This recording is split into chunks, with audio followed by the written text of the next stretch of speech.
высадились в Египте на земле Шивы. Не прошло и суток, как мы уже здесь. Наши ноги ступили на плодородную почву оазиса. Оазис Сива – затерянный в великой пустыне островок жизни, самый удаленный от долины и дельты Нила и самый изолированный из всех оазисов Египта. Шива-оазис расположен на западе страны в 50 километров от границы с Ливией в впадине Катара. Уровень ее на 18 метров ниже уровня моря. Сива-оазис мы застопили вот такую тарантаечку. И какой-то бедуин от жары расплавился и почему-то влетел в нашу тарантаечку сбоку. Жители Сивы являются родственниками берберов Алжира, Туниса и Марокко, и их язык является вариантом берберских языков. Берберы – это коренное население Северной Африки с богатой историей и традициями. Исторически область принадлежала Древней Ливии, но после присоединения к Египту оказалась в изоляции и тщательно охранялась военными. Не зря Игорь стучал по арбузам, выбрал, что надо. Вот такие классные арбузятины растут в оазисах в Египте. Главным богатством оазиса и основой процветания его жителей являются финиковые пальмы разных сортов. Но для сиванца пальма – это не только плоды. Ее листья идут на кровлю и ограду, стволы целиком или распиленные по длине на перекрытие строений. Пальмовая древесина прочна и долговечна. Из нее делают даже мебель, ажурную, легкую на вид, но необычайно тяжелую. Друзья, ну вот в Сива-оазисе по наводке от Марианы Ледок мы нашли вот этот Йонгден гестхаус. Мы заплатили 100 фунтов за право поставить палатку. Здесь есть душ, туалеты и вроде бы будет бассейн с минеральным источником. Ребята, это самый настоящий котяра, каким он должен быть. Нападает на собаку с щенятами, ловит мышей и всячески отстаивает свои права без всяких боязней. Итак, как мы спасаемся от 50-градусной жары? Пункт 1. Селишься в гестхаусе с источником. Какие-то бешеные деньжищи. Пункт 2. Даешь всем по башке, чтобы все заработало, потому что вчера это не работало. Пункт 3. Наслаждаешься. И мы имеем бассейн, в котором можно прятаться в полуденный зной. А сейчас 12:30. И жара будет еще до 2,5 часов. А потом начинает потихонечку отпускать. Как правильно сказал Игорь, в оазисе Сива вода выходит за всю пустыню Сахары. И вот смотрите, прямо на дороге водичка бьет из-под земли, и она горячая. В пустыне Сахары горячая вода бьет из-под земли. Как и любой оазис, своим появлением Сива обязана воде. Подпочвенные воды, которыми богата восточная часть Сахары, или, как ее еще называют, Ливийская пустыня, прорываются здесь на поверхность многочисленными источниками, среди которых есть и холодная ключевая вода, пригодная для питья и орошения, и теплая минерализованная.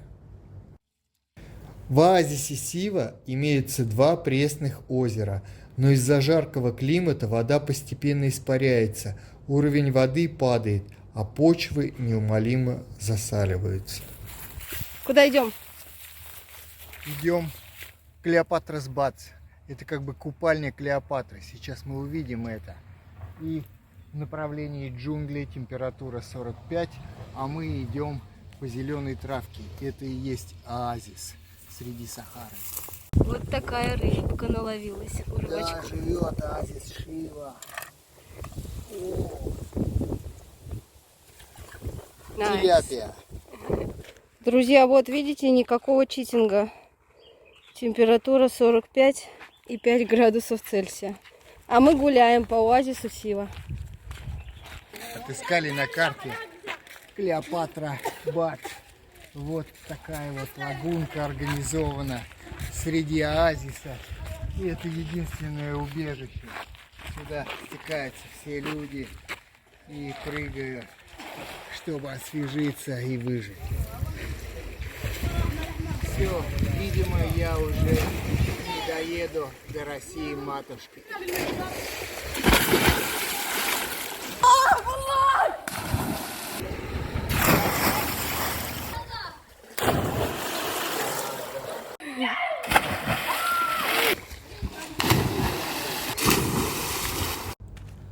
Знаменит оазис Сива в Египте двумя храмами, посвященными богу Амону. Храм Ум-Убайда и храм Оракула. От храма Ум-Убайда сейчас мало что осталось.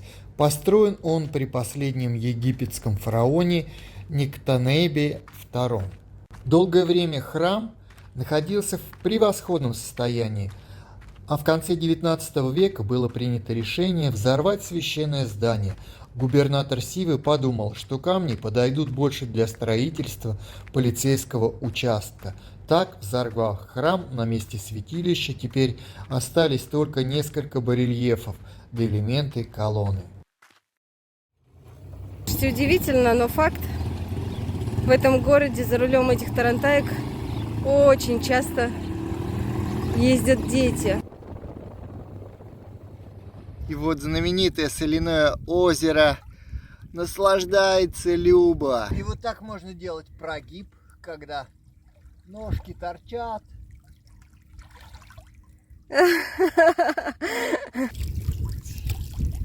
Вообще прикол. Я такой ни разу снял. Прикольчики.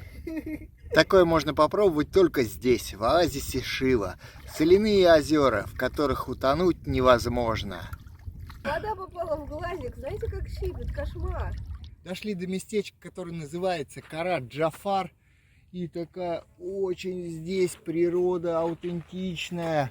И вот здесь добывают соль, здесь понастроили отельчики, которые похожи на древние руины. И где-то розовые горы. И здесь это озеро, в котором невозможно утонуть. Это бывает только здесь на границе с Ливией. Опа-на, вот это мы пришли. Смотрите, люди, что мы сейчас видим. И вы с нами. Путешествуйте, SkyTramp. Розовая вода. Как такое может быть? Озеро Беркет-Сива отступает и становится все более соленым, образуя толстую корку, которая делает окружающую растительность более темной. Все же, вопреки слегка кислому запаху, озеро очень красиво, с холмами, с ровными вершинами на западном горизонте. Самая большая – это Джебель-Бейда, Белая гора, которую сиванцы на своем языке называют Адрар-иль-Милал, а египтяне называют как Сиди-Джафар. Ребят, смотрите, как засохла соль на коже. Мы как соленых два огурца сейчас идем. Все в солище. Надеемся, что искупаемся у Клеопатры, бац, и станем нормальными людьми. А пока соленый. Вот эта скала вообще завораживает. Растворяешься в этих красках, а она растворяется в этом песке, а песок растворяется в соляном озере. А я растворяюсь во времени и пространстве. Еще одна из достопримечательностей оазиса, и это вершина Аль-Дакрур. Здесь происходят ежегодные фестивали, и сейчас мы поднимемся на эту гору и увидим место, где собирается куча народу. Самый главный фестиваль жителей оазиса Сива – фестиваль прощения. Он проводится ежегодно в полнолуние месяца октябрь. Оазис Сива охватывает площадь 80 на 20 километров. Считается одним из изолированных поселений Египта с населением 23 тысячи человек, говорящих на диалектах языка берберов. И вот мы вернулись уже в Индию, пещеры Эллоры и Аджанты. И они телепортировались в страну Египет. Ребят, на самом деле очень интересно, потому что нету никакого упоминания в отчетах об этой пещере, что она какого века, чего тут было и так далее. Прохладненько здесь. по сравнению с окружающей температурой воздуха. Порода очень мягкая, неудивительно, что она дает трещины.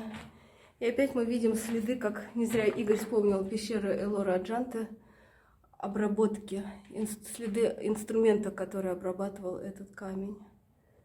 Такая структура. Сейчас еще поближе. Вот какой-то скребущий, выскребающий инструмент.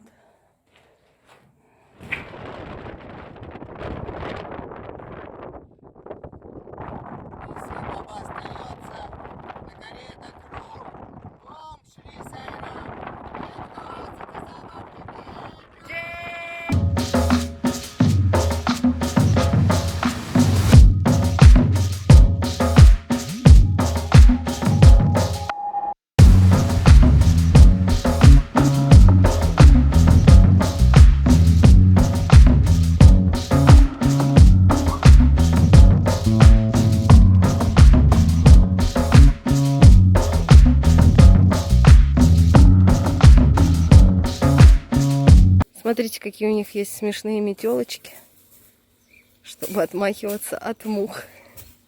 Как дела, Егор? Без мух прекрасно. А с мухами? Тоже хорошо. Лучше, чем с комарами. По ночам приходят комары. Слушайте, ну в такую жару, когда закрыты даже магазины, нет ничего лучше, чем окунуться под прохладную водичку. Сива – название всего оазиса, а Шали – название столицы внутри оазиса, где проживает около 7 тысяч человек. Здесь расположена знаменитая крепость Шали. Крепость Шале долгое время применялась как убежище от набегов кочующих бедуинов. Построена она из природных материалов – навоза, глины и пальмовой древесины и листьев. Крепость, долгое время оставшаяся неприступной, была разрушена силами природы, аномально долгими для этой местности дождями.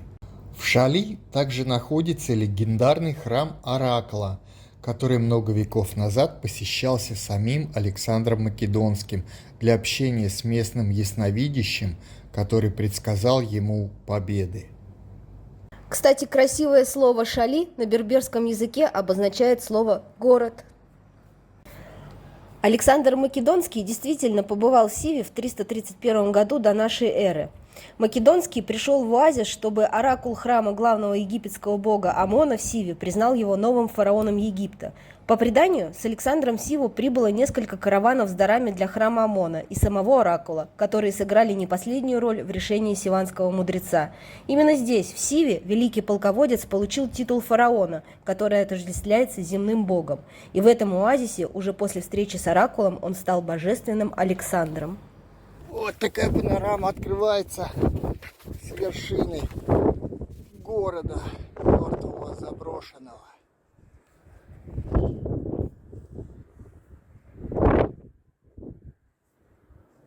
А эта гора называется гора Мира.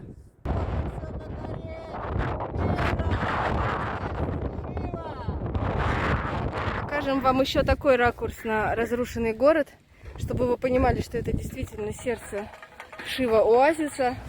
Ребят, в оазисе Сива есть Tourist Information Office, но мы в него честно не ходили. Если кому надо, то имейте в виду. Наконец добрались до этой пресловутой гора мертвых. Сотни пещер, захоронений. Сейчас мы пойдем вовнутрь. Гора мертвых – одна из самых знаменитых святынь оазиса. И это не гора в географическом смысле, но высокое плато с конусообразной скалой посередине. Здесь находятся тысячи гробниц, высеченных из камня. Они расположены по кругу и образуют узор, напоминающий пчелиные соты. В городе мертвых сохранилось более 700 гробниц греко-римского и позднего египетского периодов.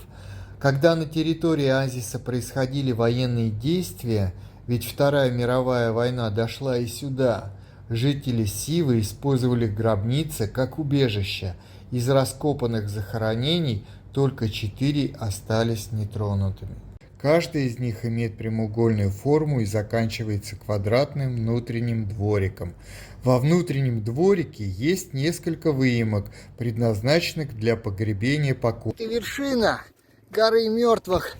И здесь самые святые из святейших, наверное, были захоронены. И вот такая панорамка отсюда. Интересная, очень интересная. Что-то подобное мы видели в Каппадокии, только те маленькие захоронения были разбросаны на огромной территории, а здесь сконцентрированы в пространстве этой горы мертвых.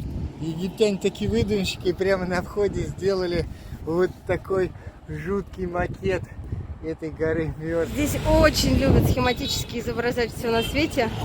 И вот вам, пожалуйста, очень схематичная карта оазиса Сива. В интернете, что для человека это был самый лучший закат в мире. И мы не поленились, пошли на это место, называется Фатмос. И на самом деле очень пафосное место, но закат мы здесь встретим. И очень странно, что никого нет, а стульев не менее 50 здесь. На этой оптимистической ноте мы заканчиваем наше путешествие по оазису Шива. 4-й день мы здесь, увидели все, что можно и даже больше, и уходим дальше на юг Египта. Так, друзья, не прошло и 5 часов, как из оазиса мы приземлились в Лазаревскую. Вот она, Лазаревская, в городке Марса-Матрух. Слушайте, но у меня со Средиземным морем любовь с первого взгляда. Как вода может быть такого необыкновенного цвета? Сегодня вписка была вот в этом прекрасном месте. Мы передохнули. Подожди, скажи. Мы вчера пошли спать в канал. Стемнело, и мы пошли спать в канал. Расположились в канале комфортно. Идут люди. Мы им такие, что надо? Мы ничего, нам все хорошо. Они такие, пошли спать к нам. Мы такие, и пошли сюда спать. И вот эта вот комнатушечка большая нам помогла. А здесь такая панорама, и мы видим Средиземное море, гамачок, бассейн, все как нужно. Камин тебе, пожалуйста. А мы пойдем сейчас туда, накупаемся и будем двигаться дальше.